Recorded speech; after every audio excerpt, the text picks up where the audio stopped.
What's up guys? Before I get started with the video, I just wanted to say a big thank you to everyone for everything everyone's done for me this entire year. I've had everyone's support and it's just been an amazing feeling. I wanted to say Merry Christmas and Happy Holidays to everyone as well. I had a great Christmas Eve yesterday. I spent it with my girlfriend's family and it was just a really nice time, and it made me kind of just reflect on everything and just really notice how good of a year this year has been for me. So I'm really glad for you guys. I'm glad for YouTube. I'm glad for CoreTCG. I'm glad for my friends. I'm glad for my family. I'm just in a really good mood, and I just feel really thankful and really blessed to have everyone, in my life, and everyone that's been helping me out with just everything and just being kind to me. For the people that come to CoreTCG like during the tournaments or just regular days and like shake my hand and introduce themselves to me, like that's just mind blowing. Like I'm just a regular guy and people are just so kind to me. So it's just, I'm really flattered and I love you guys a lot. And I really do mean that. I'm not trying to be like cheesy at all. It really means the world to me. So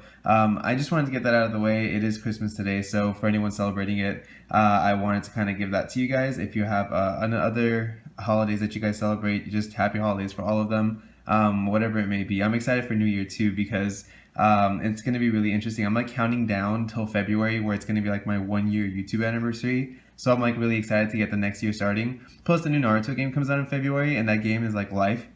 For anyone that plays any of the Storm games, like please add me on Facebook when that game comes out. We could just play it every single time I get a chance. So just quick shout out to all the Naruto Storm players. With everything else out of the way, I'm going to get into the box opening. So I hope you guys enjoy it. So with the Machina box, this is probably one of the best boxes value-wise. The cards inside that come here, the most important one is Snow White. Snow White is impossible to find nowadays. I mean, you can find it on websites like TCG Player and other stores, but even personally at CoreTCG, we don't have a lot of the ones from SKL. They sold extremely fast when the Arla deck was getting a lot of ARGs for first place. The one that had like the Red Rush, Lancelot, and Snow White build. I think it was either Cody Lee or Brian Luz. I don't remember who like started. I'm pretty sure it was Cody, but whoever, like Tavern, I think made that deck in general. Just all of their team kind of put that together, and it was a really popular deck because it was winning a lot. So Snow White just started flying off like all the shelves, well, as if they're on shelves. Okay, they're on shelves. But anyway, so this comes with 4 of them, which is absolutely amazing. It's like a $4 common, and there's 4 of them in here, and this is $15. So you buy this for $15 and you get the 4 Snow Whites anyway. So you might as well get everything else listed on here as well, which I will open and show you guys. The box art is still absolutely beautiful. We have Machina, of course, in the corner with Maribel behind him. That's his J-Ruler side, of course. Still this beautiful little slit here that shows off kind of the card and the art. The sides are still really detailed. I like the way this is really showing off Maribel. And the top, of course, has the Forcible logo as well. So just popping it open real quick. Once again, not going to go through the manual, the playmat, or anything. If you guys want to see those specifically, you could just look in the Arla deck, where I actually spent some time showing it, but I didn't want to spend too much time on it in all the videos for those who are watching all of them to try to decide which one they want.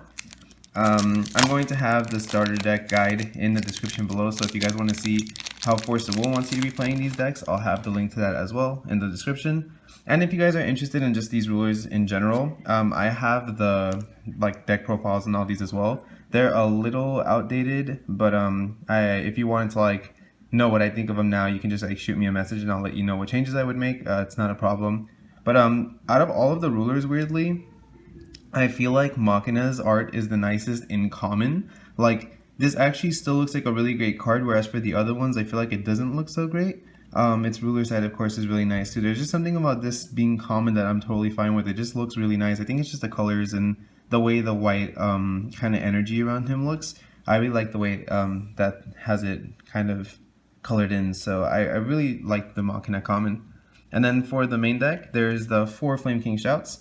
I also like that they weirdly don't go in any specific order. Like, normally, in trading cards, you have the monsters, the spells, and the trap cards like in Yu-Gi-Oh! But they kind of just YOLO it and put whatever. Like the first card's Flame King Shout. I actually quite like that. It's kind of not traditional, and I like when people go out of their way to do stuff like that. So it doesn't really mean anything. I just like it. So the 4 Snow Whites, of course, this card is absolutely amazing. A lot of people are trying to drop this and not play it right now. I don't understand why. I think it's still an absolutely amazing card. There's 4 Clockwork Scout Planes, of course searchable by Machina. I played against one of my friends at CoreTCG. His name's Colin, and he's using like a blue Machina deck, and it completely destroyed my Dark Alice deck. We literally played 3 games because he won the first 2 so quick in the tournament that he's like, oh, we should just practice and just keep playing. And he absolutely destroyed me on the 3rd one too, because he would just like summon all these little things. I couldn't dump his hand because he kept recovering with all these searching like soldiers and scout planes.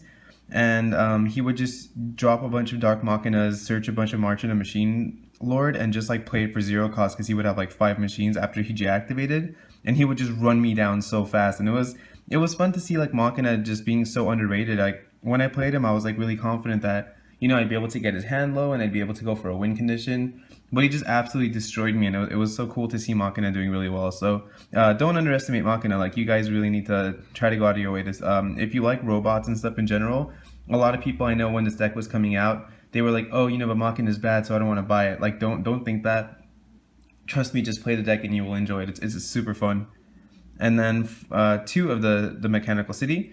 I would have actually preferred if this came at 4, but I think it's totally fine. He never really had more than 2 on the field anyway, so maybe most Machina decks don't use more than 2. I haven't been keeping up with Machina quite often, so I'm not 100% sure. But it is a good card. Having 4 of it wouldn't be bad. 4 Machina Machine Lord, like I said, this card was absolutely amazing. He would just search them all with Dark Machina and then just completely destroy my face. So that was always fun. And then there's 4 Power Supply Team. This is one of the machines I don't think anyone uses. It's not that great. It's not bad like if you just were to just open the box and play out of the box, but I would definitely replace it if you were trying to build a Machina deck. 4 Maribel, of course Maribel is absolutely amazing. It comes out for only 3 cost if you have Machina as your ruler. It's a 10/10 beater, and it goes back to being a Regalia at the end phase, and it can destroy other Regalia, so that's always fun. Sylvia's Clanmate to kind of reduce the cost of Machina's deactivate by 1. It's pretty good if you have the machines in your hand and you want to storm the field. Sorry, these cards are like really slippery. But I also actually like the art on this. It doesn't look quite like a forcible card. To me, it looks like a lot like a magic card, and I like that the art varies. And then 4 Mechanical Sprite. It's just another new 1-drop void. It can get flying, so it's not horrible. I think he had decided, I don't remember if he was actually using them personally. I'm only using him as an example because he's literally like the only Machina player I've seen in forever. So, and there's this guy named Chris that used to play Machina too. So shout out to Chris too. If you watch this, don't say I never mentioned you. So yeah. And then just the 10 Fire Magic Stones. I love this art for the Magic Stone. These come foil in Twilight Wanderer, and I think they're absolutely beautiful. I've never been a fan of fire. I've said that plenty of times in all my videos, but I actually am really starting to like the way fire is going. It's not so like burn and rush anymore. It's like rushy, but very control rushy. So I don't know. I like the way Forcible has been handling fire in general. So that was the Machina starter deck. If you guys do have any questions or suggestions, either check out the description or leave a comment in the comment section below. If you guys haven't subscribed yet, make sure you do, because it is almost giving me my year anniversary. It'd be awesome if I can reach like almost 4,000 subs or 4,000. That's kind of my goal. I want to hit 4,000 by February, but that's kind of like a really big stretch because I'm only at almost 3,000 now. But if you guys can make it happen and share my videos and stuff, that would be absolutely amazing. I'd love you guys forever, and I will definitely catch you guys next time.